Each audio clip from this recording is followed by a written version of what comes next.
bonne nouvelle. Désormais, suivez l'émission Sondons les Écritures sur Télé Boulamatadi et sur la radio Boulamatadi FM 90.2 chaque dimanche à partir de 19h. La rediffusion, c'est chaque lundi à partir de 16h. Vous suivez à la télé, vous suivez en même temps à la radio. Vous désirez participer à cette émission? N'hésitez pas à nous appeler au 089 95 76 860. Pasteur, prophète, imam, chercheur indépendant, philosophe, quelle que soit votre croyance, Sondons les Écritures vous ouvre la porte. La seule émission de débat à Matadi, la seule émission de profondeur, l'émission des connaissances, l'émission de la vérité. Sondons les Écritures, c'est chaque dimanche à partir des 19h juste. La rediffusion chaque lundi à partir de 16h juste. À la présentation, André Matombe.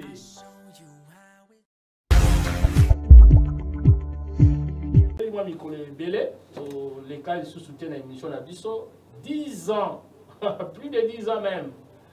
Alors, est-ce que nous avons pour les cas sous Sondons les Écritures? Bon, tout ça n'est pas parce que les arbres sondent les Écritures, tout ça n'est pas parce que sondons les Écritures pour tout se sonder quelque part la connaissance, la compréhension vis-à-vis de mon colomoki. Le Simon Nabiso, c'est le rôle de la. Alors pour nini moi temps moulai moi na va susute mutu zimbweno kenda na yo pendant que batbana bazana bosenga bazali clé na ba sujet ebele au moins na susute pourquoi bon mokolo mokila za na lolenge na biso sala la spiritualité to sala la divinité pour to sala la manifestation ce qui ndenge ni mokolo mokili soka za na likambo ya lobate bon to za pina likambo ya lobate to sala ni to legate to méditer kaka voilà. En tout cas, tous les gens Esengo, bandeko sont très à l'aise na banda konabino parce que ndeko na biso oyaye azali chef spirituel, bon mon aye ndenge azawana te, mais c'est un chef spirituel, pour le juger peut-être dans l'apparence et yende donc yende religion na bango toko découvrir moi ki mutu ezanini et bango kuna po mutaz abika ezala ndenge nini. Alors, si j'ai oyo, ils ont un peu, ils ont chrétiens, ils ont bino, ils ont musulmans, ils ont kimbangistes. Nous ne sommes pas ça pour habiter ça. Merci na mutuna nous sommes à Ghana. Puisque le papa mutuna ça il est pas habiter ça. Bon moïnaï. Pour tu comprendre que non, tu qui va histoire ya bunzambe ya religieuse ya biloko moko ebele lobeli natina ya mutu longi na ko ça puisque le barani.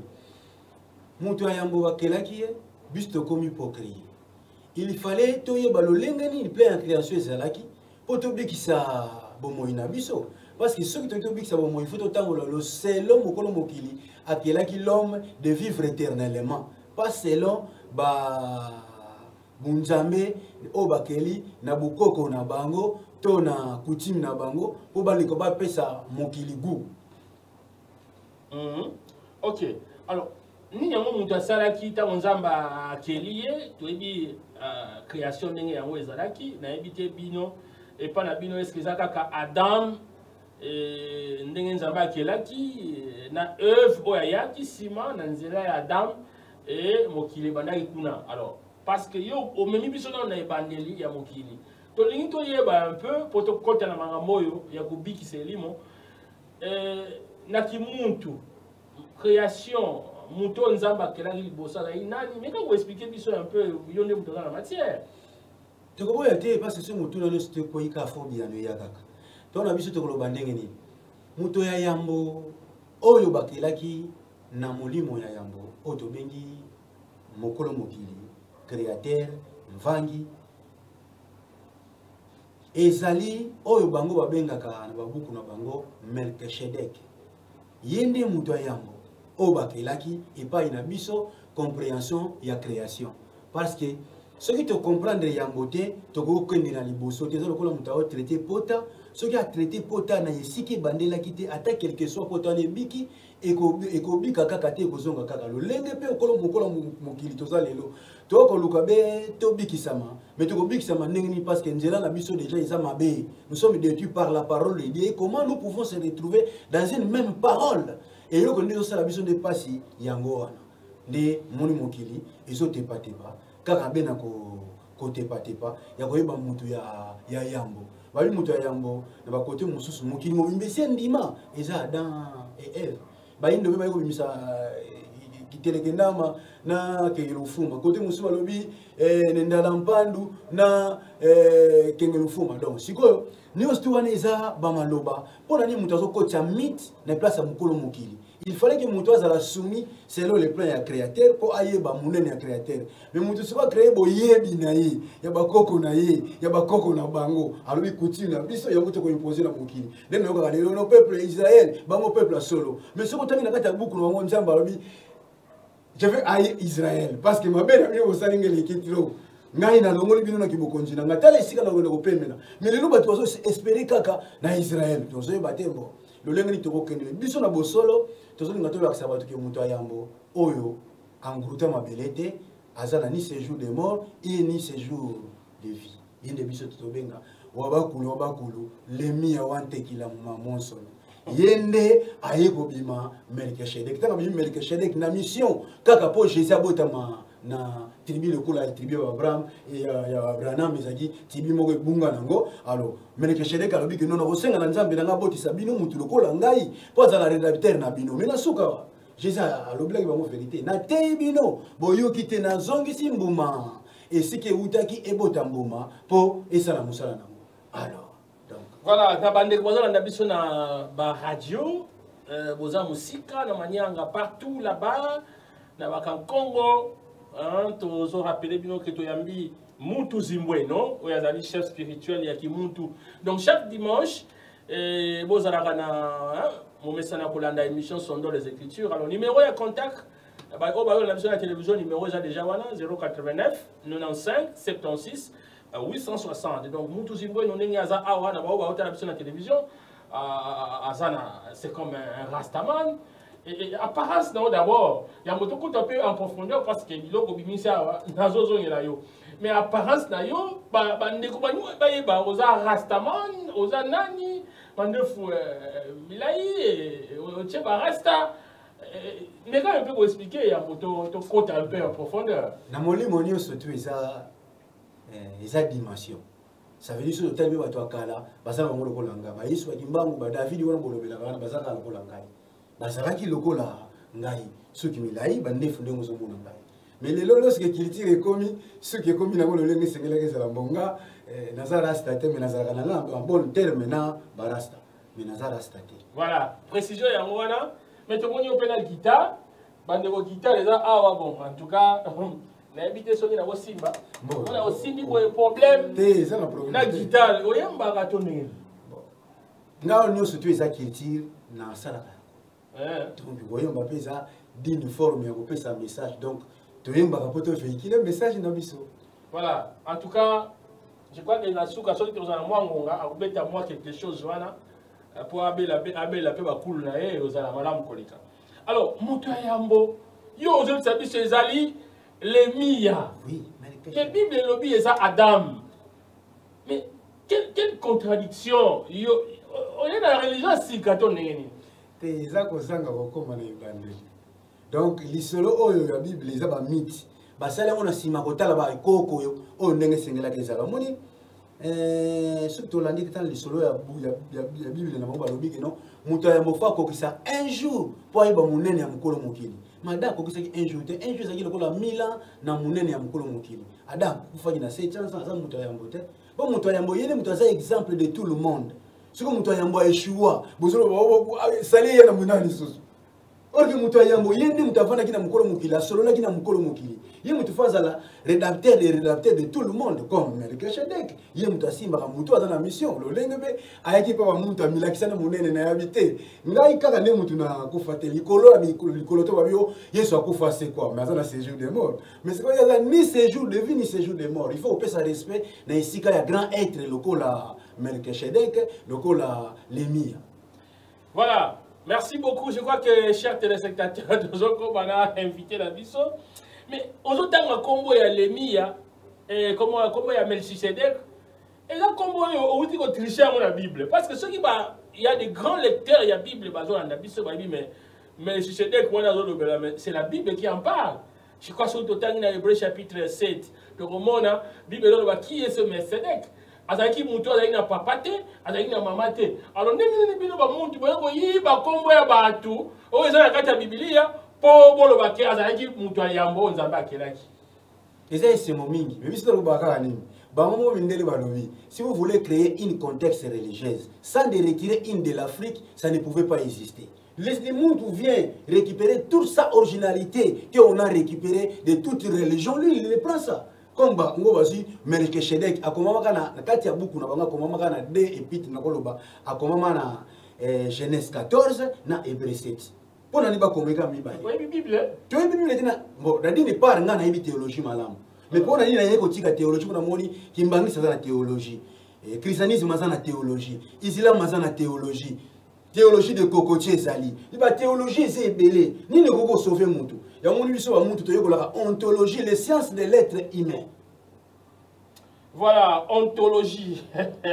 Elle a dit découverte d'Abino, ontologie. Sans l'inspiration des premiers êtres, Moutako tia pas zate. Les premiers êtres qui inspirent toutes choses. Il y a des inspiré qui n'a pas quitté si à Moutou Zimbo, n'a pembe, n'a ende ala qui saye, Mokili, le lenge, bébé, n'a mo, le lenge et bandaki, n'a molam. Voilà, Bandeko Balandi, Tozoko Baseko Koba, vous êtes tellement attentif parce que Biloko Ezobima Awa, et ça dit peut-être Biloko et mon message et puis pour continuer, Biloko Moussou, ou continuer à choquer Bino, mais numéro, je tiens pour vous poser ma question, Nabino, je crois, pourquoi il faut permettre Bino Pibo, Benga à un moment pour que Toyeba solo et Zandeng, pour les arabes, les écritures arabes, donc. Yo bino bo participer biso pe toza awa to sali symbiose pe sa ilo mo malamu ba chrétien ba talisa biso que po mon doit bikisama et sengela nima mokonzi Yesu Kristo ondimeliye parce que Bible lobi dans Jean chapitre 3 verset 16 car Dieu a tant aimé le monde il a donné son fils unique afin que quiconque croit en lui ne périsse pas mais qu'il ait la vie éternelle. Donc bon moi ya seko fois zo mona mwana na Yesu Kristo. Est-ce que tu peux pas dire bon moto ndenge? Il y a un moment où ah mukolo mokilita ngakila mokila sala ki extraterrestre. Et banda ndenge ni mutu ki ndobika la moninga ne mutu.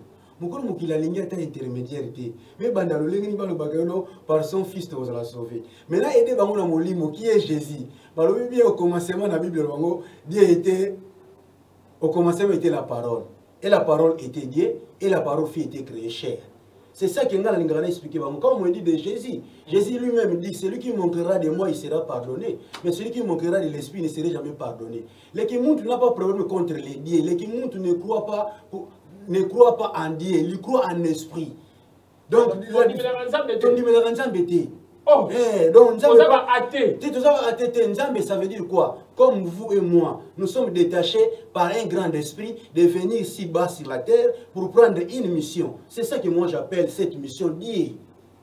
Si quelqu'un qui n'a pas... Si vous ne croyez pas en Dieu, mais le créateur qui a créé toutes choses.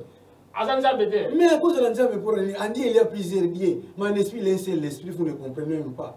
Qu'en Dieu il y a plusieurs dieux, mais en esprit il est un seul esprit. Il est seul qui règne sur tout. Il faut croire en esprit. Il n'y a pas un esprit mauvais. Si l'esprit vient mauvais, c'est sans que les gens de la terre qui va avec leur verbe d'appeler un esprit d'aller frapper quelqu'un. C'est ça. Voilà. C'est son mérite. C'est son mérite. Donc, parce que dans ce débat, chrétien, le pasteur Deodat, la Benisaki Ambranamiste, le pasteur Mardoché, et puis la Benisi Moutoua église de Noirs. Oh, ils ont défendre Kimbangu et puis Papa Mpadi.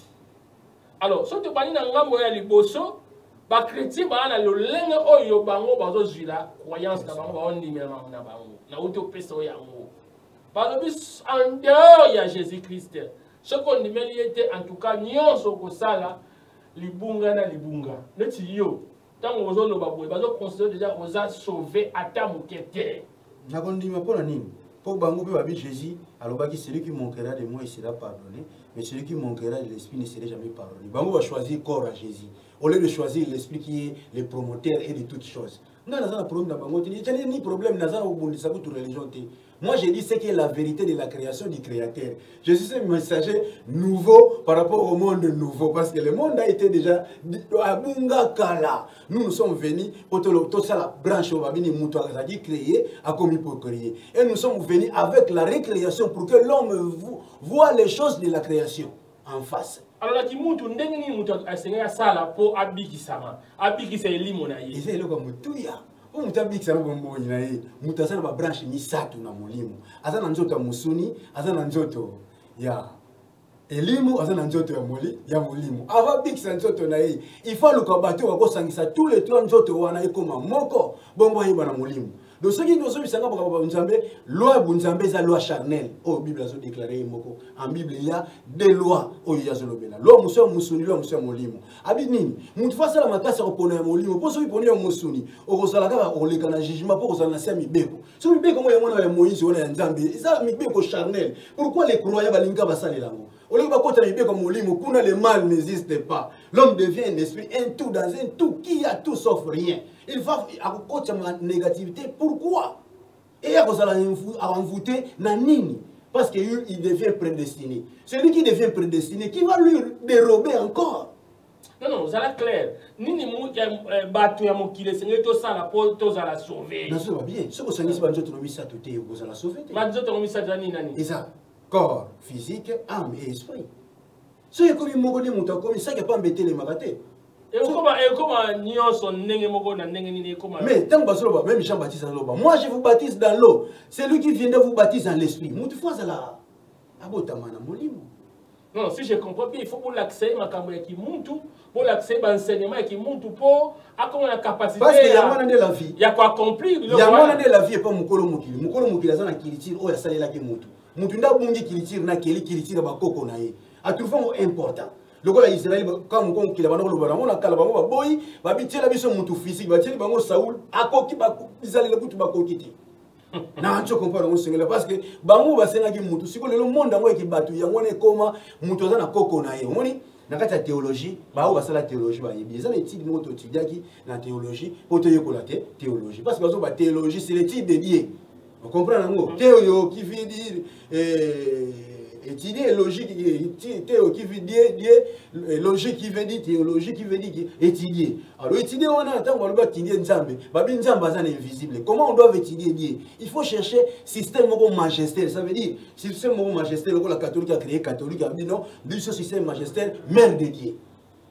Na tu comprends on sait que ça. Et là le christianisme il babi non, système magistère Jésus. Le gars qui m'a dit système magistère qui mais qui n'a pas de compte à rendre avec les hommes. Il n'a que le compte à rendre avec son créateur. C'est fini. Voilà. Alors, tout ça, Kimbangi, c'est Bazali, autant que comme on a bango. Tout ça, papa Simon Kimbangu, ou Azali, prophète. N'a pas été considéré nani. Mais, en tout cas, pour la plupart des Kimbangistes, il faut passer par Kimbangu pour la sauver.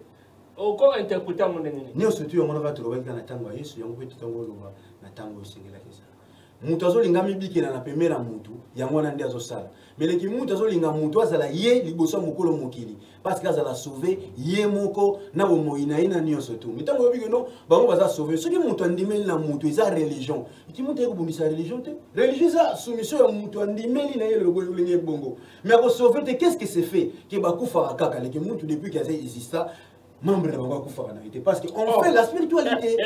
C'est ça la différence que ceux qui église Bimita va tout faire belé. Mais les qui montent depuis Yabima, ils déclarent dans la vie. Nous faisons science de l'être humain. C'est que les créateurs à l'inga qui est pas à Moutou. Nous sommes différents par rapport au Koko na biso moko biso na ba côté, mais nous sommes dans Katia Kiriti. Voilà, bande pour la biso les émissions sont dans les écritures. Ce qui est pas la bino batuba Koufaka.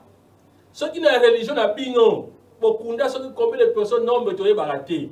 Voyez pas que ndenge yemo recherche spirituelle monde zimboé no aibisi biso que et pas na bango batu ba kufa kate. Est-ce que sur yoga likambo? Mais attention. Attention, depuis n'habite qui monte banda quand pour que tenir ma propos et puis peut-être vous avez mis mon pied pour tenir ma propos pour la yamba ba te belé penza qui monte ngoyo ba beaucoup farate bandaka bon biso to on va tout canter mais to zolo bela lolenge Jésus zolo bela l'heure vient a été déjà venu vous verrez les adorateurs qui adoreront Père en l'esprit et en vérité. Pourquoi il dit l'heure vient a été déjà venu? Parce que Jésus, il a vu les Kimuntu en Égypte. Il était initié à Kimuntu. C'est ça que Jésus t'a dit. Moi, je suis le fils de l'homme. Traduis-moi Kikongo, ça veut dire quoi? Moi, je suis le fils de l'homme. Traduis-moi Kikongo. Alors, il est notre fils. Parce que le Méchédek qui lui a demandé. Ce n'est pas possible. Mais c'est le Méchédek qui est le seul rédacteur dans le monde. C'est lui qui a béni Abraham pour que Jésus puisse naître. Il est notre fils. Il est dans la compréhension de Kimuntu. Parce qu'il a venu avec son Dieu. Lui, il a porté plus brillante qu'Israël. C'est ça qui est. Si je comprends bien, yes, c'est moi qui monte. Mais en réalité, ce n'est pas moi, c'est lui qui a dit il est le fils de l'homme. Traduis-moi ça. Moi, je suis le grand Muntu. Alors, qui monte la vie de Bandaka? L'air vient était déjà venu. C'est une promesse de 67. Cette parole-là, l'air vient déjà venu. Et ça, c'est la collision de la parole donc, ce qui était, c'est ça qui toujours qui doivent être. C'est ça. Alors, ce qui monte, qui était première. C'est lui-même le créateur a commencé par cette tribu. Créer l'homme par notre image. Donc, c'est le créateur lui-même. Donner le sens de Kimuntu.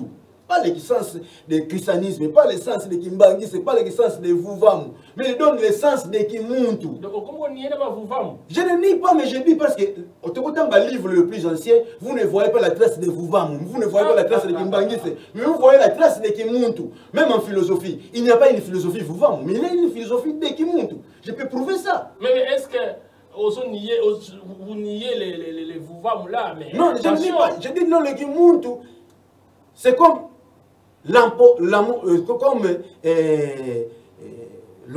l'homme sans poèse, le Kimuntu, ça veut dire les sources de l'intelligence se trouvent dans l'homme. Ça s'est commencé par un Muntu, c'est ça. Voilà, numéro d'Abisso en direct. Hein, comme nous allons débattre, je crois que vous avez la possibilité. Et si vous comprenez, madame, vous avez même la radio Rolanda, la 089 95 76 860. 089 95 76 860. Vous avez radio Boulamatadi. Toujours émettre depuis ville, Portion et Amatadi. Donc, voilà dans la télévision, les numéros affichés là-bas. Vous continuez un message, tout comme vous poser des questions en direct. Balobi, bangon la qui monte ou farati. Donc, si je comprends bien, il y a ce qui veut monter pour Akoufa. Bon. Ah, c'est quoi qui toujours boya religion te biso ko bundisa religion te les œuvres de religion c'est ta bango to bandimela bongo biso so bandimité toujours batinda mito ina mauvaise sika ke mutu falo na idolâtrie le rôle la biso nyoso mamozolo ba to longola mutu na idolâtrie donc nous solo belanga ba yesu akimbango ba buda ba nyoso moi je le prends l'homme azokota na kati ya idolâtrie yamona ke biso solo ba que l'homme fatigue à la naître abenga le seul créateur o yakoko sauver qui vit dans lui. Donc, ma satu olobi. Oyo mute sengele asangisa pour abika. Abika, bomoinaye. Ezali corps, âme et esprit. Tant ayoki ba enseignement wana, ayoki yango et puis akufa. Je n'ai yo ozaboyo okufa to okufa te. Bon, balobi pa na biso kokufa eza enseignement pété. Mais c'est une confirmation profonde.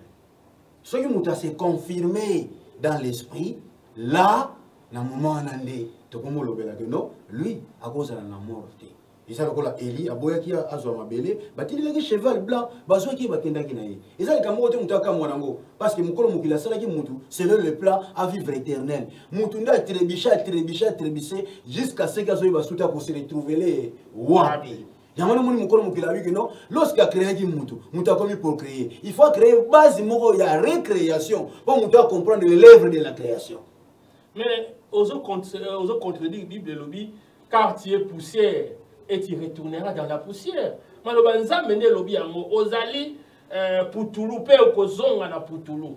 En tout cas, yo lobby que mon dago koufate. Wana isa solution pour batu babungi, ba moni bako ko kala wana koufate, bango bakumbo kufa. Pour ba pesa raison na likambo ko résoudre té. C'est ça. Banaliste la Bible bazala qui à peine ndé banaliste ba komokotama parce que les qui montent azo demander ngo pas mukolo mokili. Boti ça banaliste et ba beaucoup ni osto mokili o ya basala ya raison ya batu. Pour ba défenseur ba ya ko défendre on va analyser d'une compréhension nette pour muta ko comprendre que oui ya solo vraiment même to tient on ba faculté ni surtout en tout cas bato ba lekela ki biso be mingi. On dit l'œuvre morale même Bible Bible va le bien ça beaucoup na benga beaucoup va imparfait parce que la Bible nul est imparfait donc beaucoup va imparfait. Qu'est-ce que ngana kosala kuna? Moi je cherche la perfection parce que les qui montent déjà perfectionné c'est ça. Mais tout ça dans le livre sacré ezali detina ba chrétien ba na Bible ya ezali et livre sacré on a ils permettre ba chrétien pour ba côté en profondeur ba tala maye comment ba na kati pour permettre ba ndenge kani ba ko kotambola. Na yebite na kimuntu chez vous allez rappeler le livre sacré na bino kuna oyo esengeli ba adepte no batanga pour ba bikisa pe milimo na bango ba yeba comment se comporter na scène moyo. Bon, le qui monte tant dans ce molimo, ce qui me met comme molimo, oyo kotambo sa moto selon qu'il tire qui monte et ko kozanga te glossaire ja yango te kozanga. Pour Bible ça glossaire. Tant bazo benga Bible ça bibliothèque, ça veut dire ils ont beaucoup de livres. Oh ils ont na kata Bible, le livre monsieur ça kuna na kata Bible, ça yangai africain. Mais quand na kata Bible comment d'origine il y a Bible. Na kolobelo bote parce que muta commis li Bible ne mutu abandaki ko sa connaissance africain, un Moïse. A outi en Afrique adulte. Que sa connaissance africaine, il y a un peu de abanda koma babuko wana. Donc notre connaissance c'est ça qu'on a ébélé na kati parce que nous quand oublier que notre mokili bimaki partout te mabélé Afrique comme ta possédé qui premier terre. Nous sommes les berceaux de l'humanité. Quand on dit la civilisation non, c'est l'Afrique qui a civilisé ce monde d'aujourd'hui. Voilà 089 95 76 860 au Goikotuna Motuna Nayo et pas ya Muntu Zimbweno, azali chef spirituel, ya ki Muntu. Donc, azali Nembo Munayawa, Azo Kamba Mikolo, hein, vraiment, Nabana. Et donc, c'est lui, le numéro 1. Il y a un mouvement Owana. Mais tout le monde, Lati, un peu la Kingo, on dirait Moutou Anneke. Ça veut dire quoi? S'il vous plaît, madame Ndeko Oyo Alolanda Bisso a posé une question. Allô? Bonsoir, comment est-ce que vous êtes? Landukuka. Ah, na soyo de na mbelolo. Oyo na radio to la télévision. Alors vous tournez dans pas ya muntu simbweno.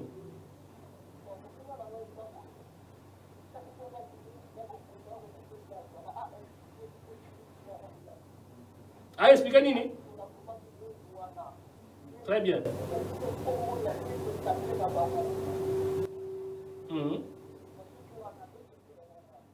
Merci pour la moutuna nayo. C'est une bonne question. Ndeko azo na biso na soyo je crois mbelo lokuna na matadi. Alors bien nga yeba ki muntu wana o expliquer. Eza nini au juste c'est vrai on dit de manière générale mais soit moi tana yo eza religion eza croyance eza nini et puis expliquer on peut ça comme un livre sacré na bino soki ezali na ba ba na biso vous pouvez faire comme notre frère Oya Bengi biso 089 95 76 860 benga et poser question na yo bon biso te bozo miseka ke no livre sacré na biso yango na nde Moïse bana ko tanga ezaki tomba na tomba nde Moïse a inspiré ko ça la Torah pe na Torah nde e ko bimisa Coran parce que tango Mahoma comme komona livre Torah ba memaki epa ya mutu moko asambela azaki moi si naye noko na bango azaki mokonzi ya judaïsme aki maître nde kuna bakane ko maîtriser Mahoma pour akoka ko sala Coran le Coran uti na Torah mais Torah uti na tomba le livre na biso c'est un livre authentique ya lettre humaine donc yango na isa tomba okola kisa bandego isa tete basolo ba makambo na ko akala ba livre mono na kate mais tomba yango so bako benda livre sacré ya ba muntu donc muntu simbweno so tali yango na kati alors makambo nini eza na kati yango soko tali na kati okozwa babandi création lo lenge mokolo mokila kelaki création lo lenge te bunzambe yokosi biso création. Donc il a bandi mokolo mokili lo lenge ni na bandaki mokili puis ba ide nini azaki na mpa komisa mokili ndenge to komi na ngo parce que biso to yokola ke mokolo mokili tanga azaki yemo ko bengaki mokilité mais tant qu'on comprendre que non, na ke kuna na côté wana na sala ngo lokola moi dire nde na ta wana mokolo mokila zo comme kolata ba lèvre sacrée ya création. Si vous yoka likambo biso bisala batu ke no mokili eza vraiment profond to ke na ba création. Bon. Mokolo mokita makeli mokili na ye aye ko sala mystère du temps. Na kata mystère du temps ya mwana développer makambo surtout jour na nuit pour appeler ça biso sens réel ya mokili. Mais si vous biso tant toyé na ministère attente aux yeux bimisa l'air par rapport à biso mo sur l'air ba romain na ba nan mokolo l'air. Mais ça veut dire au moins les jours à 24 heures n'est pas vrai ou faux? Et ça ceux qui est livré ceux qui est livré les jours à 24 heures tout tourne à ça la montre a expliqué sur les 12 heures du temps à moi dans les 12 heures du temps à Boutou. Vous voyez que non l'intelligence n'a pas eu souvent qui ça batu ba yo ça ba yo ça 5 heures du temps à Boutou ba continue à 7 heures du temps à moi ba 12 heures du temps et kokia moi ba 7 heures du temps à moi il y a 5 heures du temps à moi na 7 heures du temps à Boutou ba tiamo 0 heure ba bino et récit mais sur la mouki na 0 heure zo mona continuité à nuit so y a 12 heures soir et quotidien. Mais d'après la plan de création, je suis dit que 12 heures de temps. Ça dit 12 heures de temps à Tongo, 12 heures de temps à Boutou. Si vous avez qui sont pas sur la télévision. Ça veut dire que vous biso ba muntu na plan de création 0 heures à 5 heures du matin. Ah, 5 heures du matin. Ils ont découvert spirituel. Pour Moutou, à part que ça la sacré, le col à Moutou. Le monde immobimba. Na lèvre à 0 heures à 5 heures du matin. 5 heures du matin, ça veut dire. De 6 heures du matin jusqu'à 17 heures. 12 heures du temps à Moïse. Ce autant nous sapino autant de 18 heures 1 heure à Boutou bako ko biso na Robenga jusqu'à 0 heure 12 heures du temps à Boutou to changer makambo. Biso ba muntu ebi que no de plan ya création mokolo mokila créé kaka liboso de ange. Ça veut dire ange à Moïse na ange à Boutou. Ange à Moïse bengire aurore. Ba expliquer un peu la Bible. Aurore, c'est une lumière qui précède avant soleil. Bisoto yebi yewana. Mais ce qu'on le dit comment na bunzabe ba bimisa ba biloko na ba yebite. Ce qu'on ange à Boutou. Les mots français tantôt bon on a biso benga kay croire dans ki Congo na biso benga croire mais ça veut dire na monde la bengi crépuscule. On comprend nango. Ange à Boutou. Alors biso ça na tongo to la muki to wela ka aurore pour te bande la journée. Pour nani l'étoile d'aurore est bénéfique et peut ça les rayons bénéfiques pour la mutu pour a ko ka longola mabe. Soit comme il a dit, il faut se croiser les jambes comme ça pour ange de la nuit, azwa et les rapports il y a moi, azala na Boutou.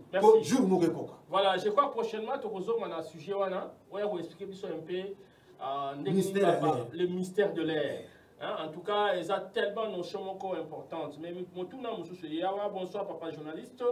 Otune langaye assemble la kanzambe nini. Comme on a ye poto yebi banzambe baza ebele ye kombo ya nzambe na ye nani jango biso le bito tondimela kana nzambe te so na beti la bien sur la bonzambe tika la beti la bien sur la bonzambe muki na mokili awa batu bazaki na nzambe zaki empire Grèce barobenga nzambe na bango Zeus tango empire Rome bani ko bundisa ba empire mususu eke bundisa pe empire Grèce e gani yango. Mais moi, je gagne Bunzambe, ils pour toi. Ça, le rassemblement, il y a Bunzambe. Empire Rome, Monique, non, moi, je vais diriger Bango. Empire Rome accepté, Abino, n'adopté Nzambe, na Bango, na Bino. Mais on a bengaye, Zeus, Toko bengaye, Jupiter. Est-ce qu'il va te dire que ma soloté? Mais on monde le Bango. Tant que comme ici, Jupiter, Rome, tellement il a besoin d'araignée, Europe mobimba. Ndaiko bimisa Deus. Deus, c'est ça l'explication, l'explication déjà. Domination intégrale européenne. C'était une fondation qui a fondé Nzambe. Je n'ai pas fondé ça. Et je ne pouvais pas prendre le nom de Koko Nangai, tout le Koko Nanga Moyindo, comme Nzambe Nanga Mukeli Nangate. N'a la part à Mukeli, n'a la part à Nzambe. Moni Tataonda, n'a pas la Natala, n'a Lia, n'a Stola, Makambo. Mais les autres Tataonda Nzambe. On comprend ça. Tout comme ce monde que Jésus peut pas dans la bateau, il y a qui bango. Mais Jésus comme une zambe bateau comme banzambe. Nga na ça va mutu no sa comme nzambe. Ala tsabe batu ki bunzambe na ye, pour batu ki bunzambe na mo batu ba comme banzambe. Pourquoi se tarder bango courir? Il y a comme nzambe na misro bango, mais bango comme nzambe. Nga na ko kwara na nzambe, nzambe na nga kombo na ye mokeli. Na kati na nga na monstre le créateur. Le créateur. Mvangi. Ye wana kombo na ngai. Voilà, je crois que nous avons évolué toujours. Et nous avons rappelé bino to yambi na poko alelo mutu zimbweno. Mutu zimbweno, bongo le meso yeyo. Ça fait pratiquement plus de 10 ans. Je crois ancien, il y a Canal Congo Télévision, CCTV à l'époque. Comment on a bougé chaîne de télévision. Mais après 10 ans, à Saliba recherche et belé, on a en secret, dans le couloir, à Saliba recherche et belé, à yé. N'enga yé, bonde à yé. Et donc, tu as équipe somoko qui n'enga lobby qui est pas na bango, so côté na qui monte moyen kufa, exact. Donc, vraiment, on peut vivre na yo. Comment on appelle pas coco? Non, mais on vit mais on comme coco. Vivre 10 000 ans par rapport à l'éternité, c'est rien. Mais ils ont la force, il y a rajeunissement, ce qui est comme monde. Au lieu de vieillir, vous serez rajeuni. Ah, mais Moutou Simbo, nous tika bloko. Nous avons la yamba aux Arabes quand même, aux Arabes ont été quand même. Sérieusement. Nous sommes ça, nous sommes image à Kala. Pour Charlie de Massatala, Ndenge yo, Ndenge yo, ça reste à l'époque. Sérieusement, visage de se transformer, les énergies restent les mêmes. Oh, ah, de ce habiter au courir, n'a pas courir quand on n'a pas courir. C'est ça en quelque sorte. Et puis on a toujours vigueur. Voilà, Bandeko. Les rajeunissements, na katia ki muntu, donc côté na katia religion, na katia croyance na bango, na katia mouvement na bango, moyen okufa, okende boko de ezali susute. Ah, Zambé na ngai. 089 95 76 860 pour na baye bazo la sur la radio. Okoyi kotuna motuna na yo et peut-être si kamoko alobi yo société malamu te, vous avez besoin d'éclaircissement et pas ya mutu zibweno. Okoki peut continuer un message na yo et ça la malamu, mais comme vous allez en direct et vous avez malamu ça la logo la ndeko na biso bengi biso na soyo, obengi opposer question et pas na ye. Et je crois que c'est une occasion pour éclairer biso na pourquoi ya lelo mutu zimbweno. Alors tout le baki ba chrétien ba la ndenge ma bazo zila sali pas na bango. Il faut qu'on les canons à Jésus-Christ. Non, non, il faut passer par Branham. On dit même dans mon sacoli Branham, invité mon client qui est bon pour expliquer biso. Branham, il y a des autres ça bon moi. Branham, il y a des dans l'accent là. Vous voyez ça y est. Ngai na été pour na bundisa wa religion. On n'a pas dit déjà. Na ye na bosolo pour mutoye ba bosolo. Babi na tangu na biso. Bato bazana matoi bakoyoka te. Bato bazana misu bakomona te. Bango balingi nini? Na bana kolakisa bango o manga itangi bazana misu. Balingi na kolakisa bango o libanga itangi bazana matoi. Ngana lingi ke bazala saisi ba comprendre que nous nyonso basala kana ba religion na bango na ba science na bango na biloko nyonso eza idolâtrie. Eza nango eloko o bango ba créaki humanisme ya batu o bango basala ka. Mais biso tozana posa mokolo mokili. Parce qu'il y a ça inspirateur, il y a néon surtout, il y a ce qui a lingi, il y a des gens malades. Balobi bazo sala ba témoignage ezali bebo. Oyo banzambe na bango, nzambe na bango sala na bango eza vraiment ya eza vraiment ebelé. Alors, ndenge ni yo koloba idolâtrie aussi longtemps que bango bazana ba témoignage ya oba makambo, o bazo mona penza ya solo kuna. Mais maintenant ko talobi que l'homme ne vit pas du pain, so bango bazo vivre na miracle nazo kambo. Ba tuna ki mettre na monte, montre-nous le miracle, et ça bango ni. Les miracles n'existent pas. Et ça, c'est là, on a muka. Ce que tu as dit, c'est que tu as dit, c'est que tu as dit, mais si ça n'est pas les bandes, ils ont ici ma belle, ils ont ici un envie à nos botaniques, ils ont créé ça fouté, auquel ils ont dit ça fouté. Le comité qui nous, ils ont l'excès mystique, comme le docteur a traité Moutou, ni le docteur a zogué, le côté qu'a passé, tu as zogué le. Le docteur n'a pas été à Moutou, ça c'était dans ce que Sili, à Tikio. Mais si vous pensez que l'intelligence vient du créateur, ce n'est pas de lui. Donc, vous avez un témoignage, mais vous maintenir pourquoi? Délivrance, c'est ça, mais vous avez alors, vous allez soutenir quand même la religion, vous allez soutenir le lien commun, la biloko africain. Alors, nous avons aussi, dans notre pays, nous avons connu un grand prophète, Simon Kimbangu.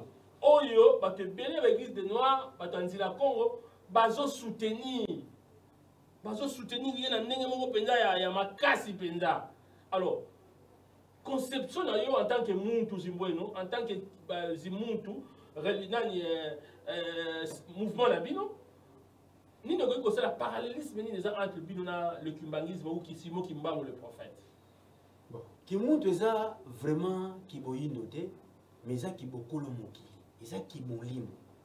Si tu continues à molimo race ezati. Mais avant les kabeko et les pas bahindo, ngam tu vaso mema yango, ba tu vaso ba keze iloko ya ba hindo. Donc ngara ko ba ni mission na ngai ko suka peut-être na Congo. Mais ce que je me suis en train de dire est universel. Ah, c'est ça. Donc et pas la bino si je comprends bien. Et ça na batunio sont quelque chose la race na bango il faut ba kokota na bango. Les qui montent sont obligés que abi bodondo na bino bosana na bino boteti di bolo bandengi bokumisa ba nzambi na bino bokumisa. Mais souka na yo soko miyebite po yo moko miyebite. Au moment où tu es na création, tu so linga to laksa batu ba eza na interité ba position o muta ko vendre la té. Mokota un gourou un pasteur avant de la bongo ayebika té. Donc mutu azo linga sauver batu mais moko miyebite. Ya mo mettre bango so sa race de vipères. Vous enseignez déjà le nom de ces mais vous-même vous n'entrerez au point. Pourquoi vous yebi na bino ko kate biso ko na bitu biso ki monte leko sana biso esengo to miyebi on a ni mukolo mukela sala biso so ko na ngire peso exemple moko eza ba notion ko na pesa bango ba notion spirituelle o bango ba yeko laka ba yebi yango te mais to pesa ka bango isa bango moni na faculté ya mutu to lobi mutu aza na âme aza na esprit aza na corps to bi ngoti siko po mutu a se remarier akoma moko ya mutu so benga né de nouveau ça veut dire une fois ça il faut luka lesquelles facultés evandakana esprit. Esprit azana nini pour la kopesa na njoto parce que njoto aza innocent amemaka des corps invisibles oh ya yebeliti na teza âme na esprit. Siko ba âme wana na esprit wana c'est ça que oh njoto amemaka ya azana innocent na bango. Mais âme ça va mission ya bimaka na njoto. Esprit peut azana pas diriger njoto mais mutu pas zonenge ni. Au moins na njoto ce qui mutu azu esprit. Nazoli ki na ngombango po tozana biso na télé. Ce mutu azu esprit. Esprit azana force, azana puissance, azana énergie. Âme azana conscience, azana subconscience, azana l'inconscience. Corps physique azana pensée, azana parole, azana travail. Ah, na moment na soko se fusionner les trois corps wana l'homme a commis réalisé. Wana biso benga un esprit réalisé dans la chair parce qu'il connaîtra ses paroles, akokiba acte naye, akosala makambo nyonso. Et puis akozala toujours éduqué par conscience supérieure, même en Salamabé, son esprit propre en lui est éduqué. Alors, merci beaucoup. Mais je crois que na kutana ba guru ebele, ba chef spirituel ebele, na yamba pe na émission na sondeur des écritures, je crois oui biango.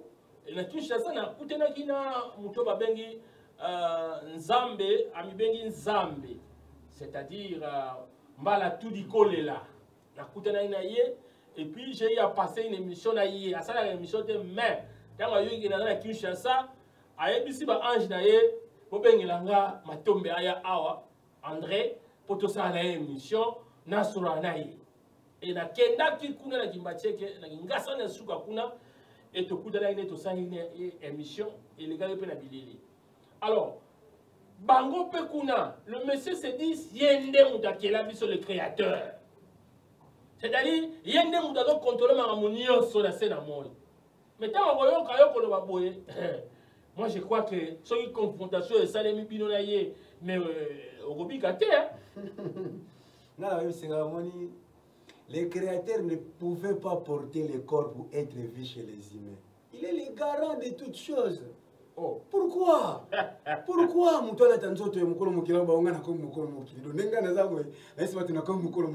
quelle violence?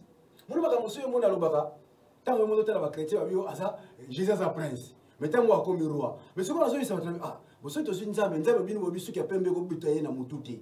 C'est que nzambe continue ko kufa. Te ko ba ki bo continuer ko tire ko senda mata na mutu ta na mukolo moko te. Mais le fils na ye tant que prince comme roi, par quelle élection? Et ça va violence spirituelle, na la sala va violence spirituelle te. Et mais yebi mbala to dikolela. Mbala to dikolela na yebi bien envie na yebi kala na kin. Donc na yebi très bien. Bien et non. Pas mal parce que les qui expliquent Nzambazanani. Nzambaza est un esprit conscient ou a dégagé. Il y a un lobby et pas la bango sur au côté au Koufate. Dans cette émission de Barange Nae, Bao Balingara Sondo les écritures, Bayebi que en tout cas, Balo Barayango a maintes fois et pas la bango Koufate. Mais ce qui est la vie éternelle, vérité babundisa yango te, vérité bakompleta yango. Totala nani mutu aza na mission ya mukolo mokili, to nani na milati si mission mpona ye moko. Parce que la pensée de l'homme prend forme. Ce mutu milati eloko na ye, ekokoma pe ndenge ya lingi. Balobi, bonsoir. Quel est le signe qui montre qu'il est un envoyé de Dieu? Ni ne sont ça réellement signe et lembo. Les autres ça réellement que yo mutu c'est bueno.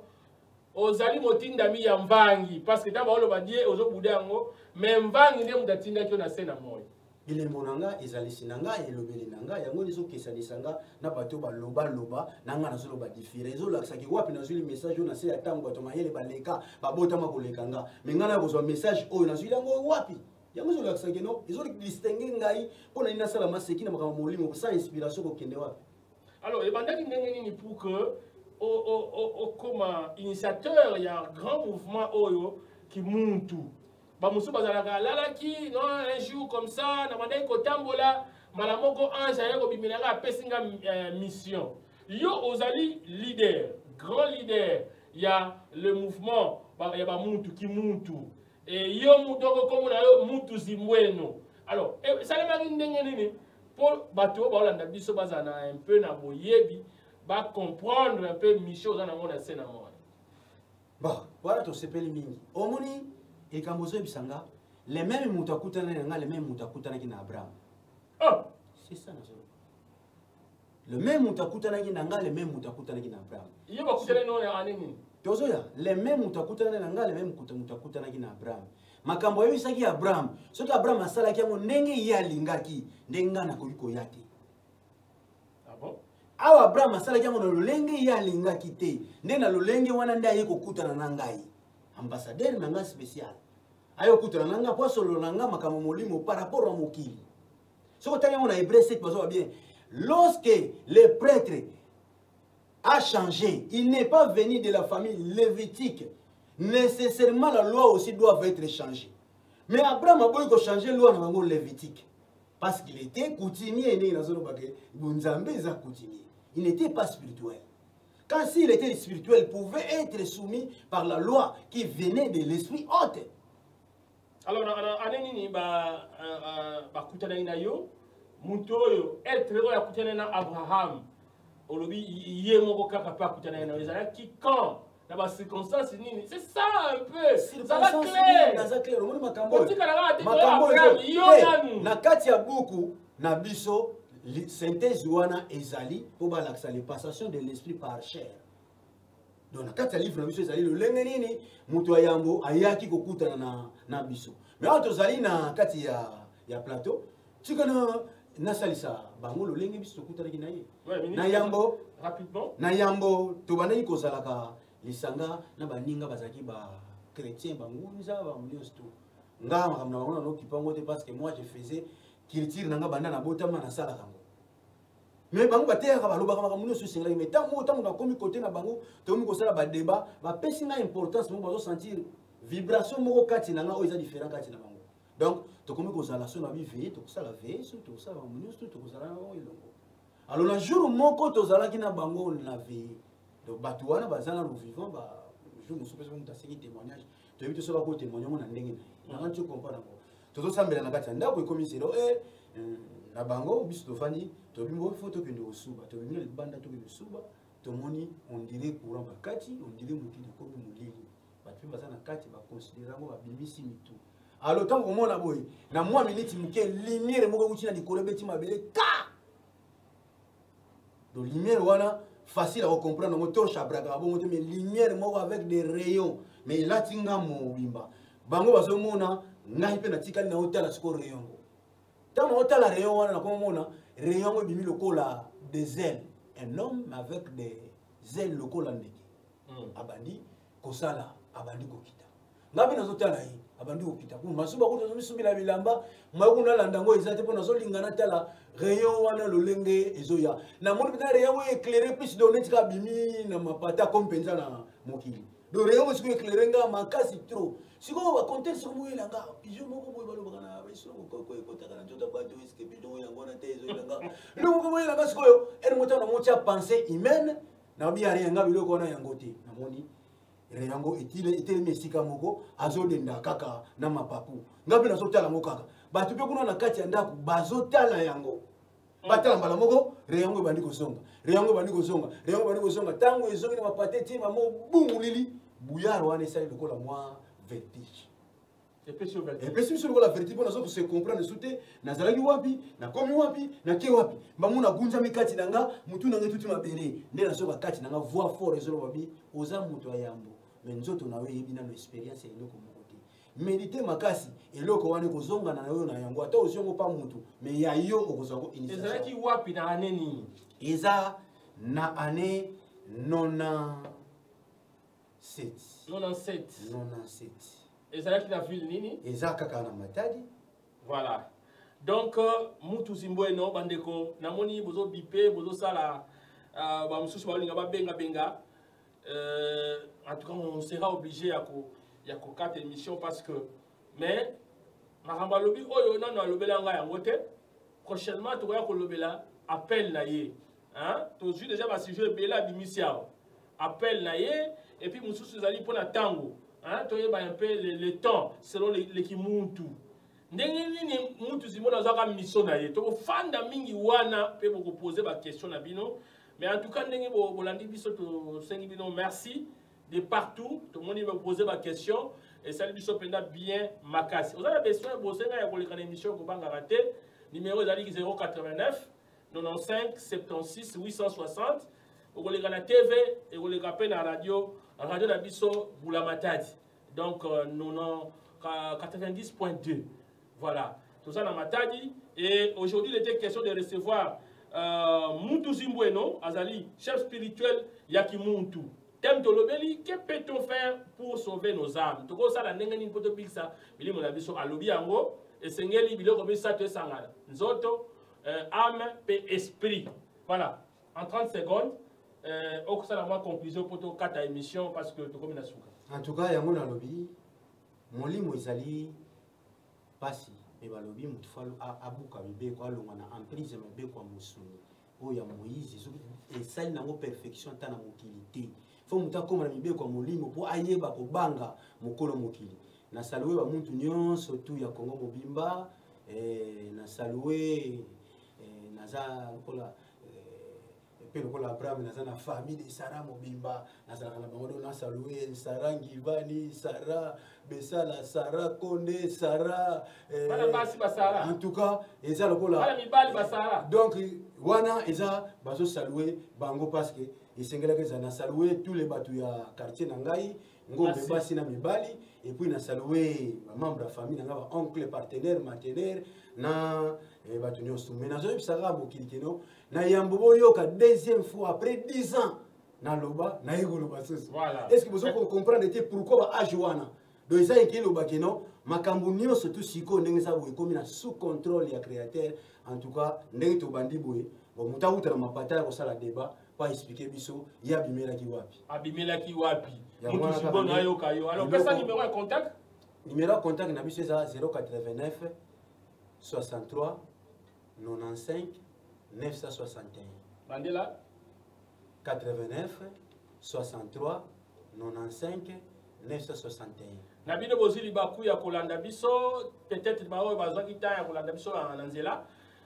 boki kolanda émission en entièreté rediffusée ezali mokolo lundi je crois à 16h mais boki kolanda ngo elisusu na Mwinda News Télévision ezali la chaîne na biso ya YouTube et donc kuna batebele à travers le monde ba biso babenga biso bakomela biso on a bosenga koleka na sondage des écritures ko banga te porte za kofunga momoni Rami Muntu Zimbweno alors to kosimisa na biso tant que aussi ça je crois que tout dans réalisateur na ngai Josué Pumba tant que aussi ça Muntu Zimbweno abeta pe moi hein aussi ça na biso malemba lembe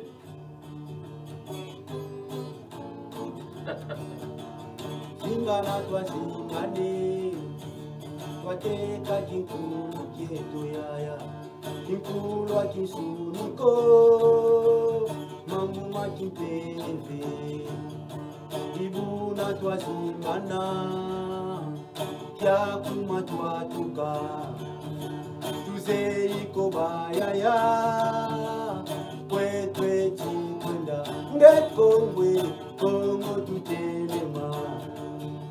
tutelemisa Afrika telema tutelemisa Afrika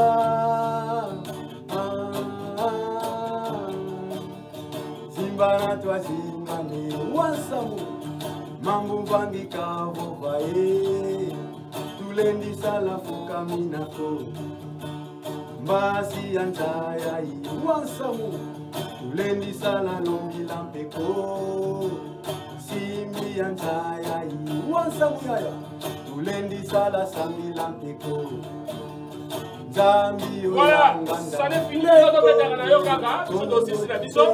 Alors, mesdames et messieurs, aïe aïe aïe, en tout cas, comme la souka, on a la émission sont dans les écritures au Bangladesh. Ça va assister à l'émission de la ville, la province, la pays, voilà, on peut ça battre Maloba. Et nous, nous sommes là. Donc, nous avons embêté, quelle que soit la religion, quelle que soit la croyance, philosophie d'ailleurs, Yaka, na sondo les écritures, Olivier Débat, au Salayango. Donc, numéro 089 45 76 860, pour hésiter de Bengabiso chaque dimanche à 19h dans la télé pour la maternité, pour informer Batunion.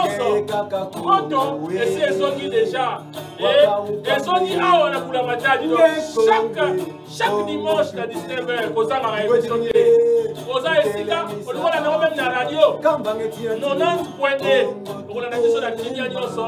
Zamba Pambo la Bino, Tokutani, très prochainement. Merci à Josué Oumba, merci à Charlie Nobassi. Allez, au revoir.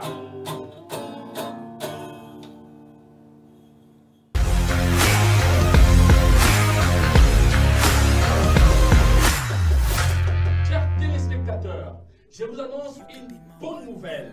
Désormais, suivez l'émission Sondons les Écritures sur Télé Boulamatadi et sur la radio Boulamatadi FM 90.2 chaque dimanche à partir de 19h. La rediffusion, c'est chaque lundi à partir de 16h. Vous suivez à la télé, vous suivez en même temps à la radio. Vous désirez participer à cette émission? N'hésitez pas à nous appeler au 089 95 76 860. Pasteur, prophète, imam, chercheur indépendant, philosophe, quelle que soit votre croyance, Sondons les Écritures vous ouvre la porte. La seule émission de débat à Matadi, la seule émission de profondeur, l'émission des connaissances, l'émission de la vérité. Sondons les Écritures, c'est chaque dimanche à partir des 19h juste. La rediffusion chaque lundi à partir de 16h juste. À la présentation, André Matombe.